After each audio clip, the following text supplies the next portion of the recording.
शेतकरी मित्रांनो नमस्कार.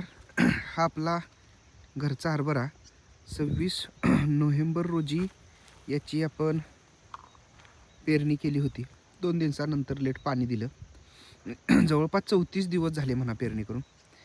एका आपल्या शेतकरी भावानं कमेंट टाकलेली की येत नाही हरभरा पाचट असलेल्या रानात. त्याला भावाला त्या आता ह्या व्हिडिओमध्ये बघावं त्यानं की हरभरा कशा पद्धतीनं आला आहे. हरभऱ्याला पाणी किती द्यायची हा शेतकऱ्यांचा प्रश्न असतो.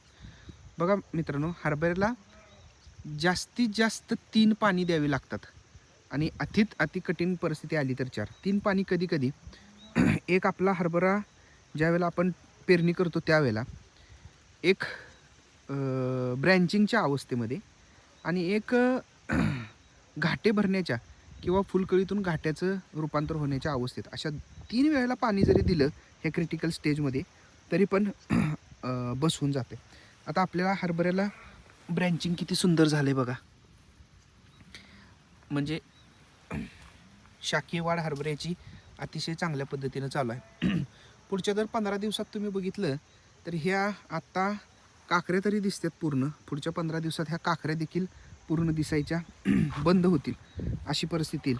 कुठेही मर रोगाचा प्रादुर्भाव अजून तरी काही दिसत नाही आणि आता ह्या स्टेज पुढं गेले मर रोगाच्या ह्याच्या. त्यामुळे मला काय वाटत नाही आता मर रोग कुठे ह्याच्यामध्ये येईल.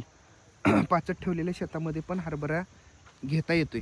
आता ह्या अवस्थेत आपण एक आत्ता पाणी दिले, मागलं एक पाणी, अशी 2 पाणी झाली. आता परत घाटे भरायच्या अवस्थेत किंवा फुलातनं घाटे कन्वर्ट व्हायच्या अवस्थेत ह्या अवस्थेत एकदा पाणी द्यावं लागेल.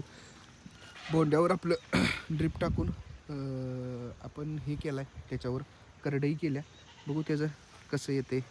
एक हे आड केले, एक भोंडा आड बघा. हे आहेत हरभऱ्याचे अपडेट. बऱ्याच शेतकऱ्यांनी मागितलेले म्हणून ते आता हरभऱ्याचे अपडेट तुम्हाला देतो.